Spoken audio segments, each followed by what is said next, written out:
जो करवाया गया सबसे पहले तो मैम ने बताया था कि बाल वाटिका और फर्स्ट की एक्टिविटी है आप अपने क्लास के ग्रुप में डालें, एसएमसी तक पहुँचे, गाँव तक पहुँचे, ठीक है। उसके बाद में जो अपने को हैंड आउट दिया गया था उसका मैम ने एक्सप्लेनेशन दिया था, अच्छे से समझाया गया था।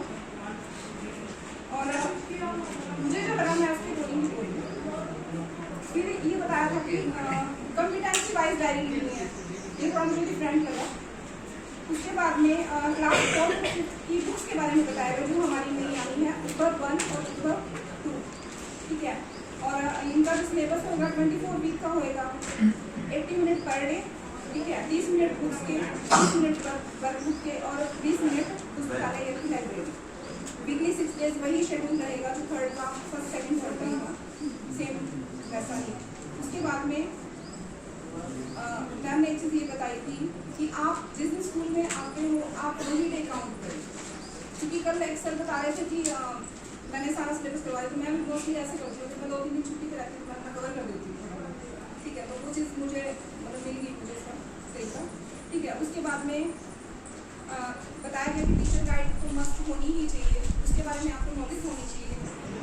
और उसके बाद में डॉक्टर सर ने बताया था कि जब आप क्लास में जाओगे तो सबसे पहले आप बच्चों का लेवल नोट करिए, वो आपके अकॉर्डिंग है कि जिसको जैसा लगे वो आप कर सकते हो, ठीक है। फिर ग्रुप एक्टिविटी करवाई गई जिसमें हमें कॉम्पिटेंसी दी गई और अलग अलग ग्रुप बनाए गए, टोटल आई थिंक 13 ग्रुप के, और फिर उनको प्रेजेंटेशन करवाई गई।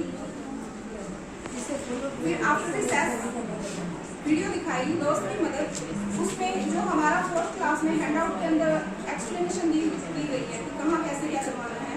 जैसे कि उसमें सबसे पहले पूर्व ज्ञान लेना है बच्चे से, फिर जो टॉपिक है उसको पूर्व ज्ञान से जोड़ना है यानी संदर्भ से जोड़ना, फिर शीर्षक के ऊपर बातचीत की गई है, फिर उसके बाद अनुमान लगवाया गया बच्चों से, फिर पूर्व ज्ञान से जोड़कर शब्दों पर चर्चा की, कुछ डिफिकल्ट शब्द थे तो उनको बच्चों से पूछा गया, फिर उनको बच्चों को बताया गया कि इनको ये बोलते हैं, तो ये चीज़ होगी। फिर उनसे जो उन्होंने अनुमान लगाया था कि क्या आपने ये अनुमान लगाया कि सही था या गलत था, उस पर चर्चा की गई। दोबारा कहानी पढ़ाई गई, फिर उस कहानी के क्रम पर चर्चा की गई अच्छे से, फिर क्या क्या हुआ वो चीज़ हुई। फिर उसके बाद में सर ने बताया था कि किताबें, कि हमें जो किताबें पढ़नी चाहिए उसमें सर ने बताया था कि पहला अध्यापक कहीं से बुक मिले आपको पढ़नी चाहिए, और टीचर्स के लिए इस भाई की बुक्स आई हुई है तो वो चीज़ हमें पढ़नी चाहिए अच्छे से। फिर ये वीकली जो हमारा शेड्यूल बांटा गया इसके बारे में बताया गया कि क्लास जैसे वीक है तो सप्ताह 1 से 4 पुनरावृत्ति 5 से लेकर 10 तक पढ़ाना है, सब मिस्टेक निकाल देना, ठीक है। 11वें में शाब्दिक आकलन है, उसके आगे फिर पढ़ाना है, फिर 20वें में शाब्दिक आकलन 2 है, 11वें में 1 था, फिर 24वें वीक में जो है वार्षिक आकलन है।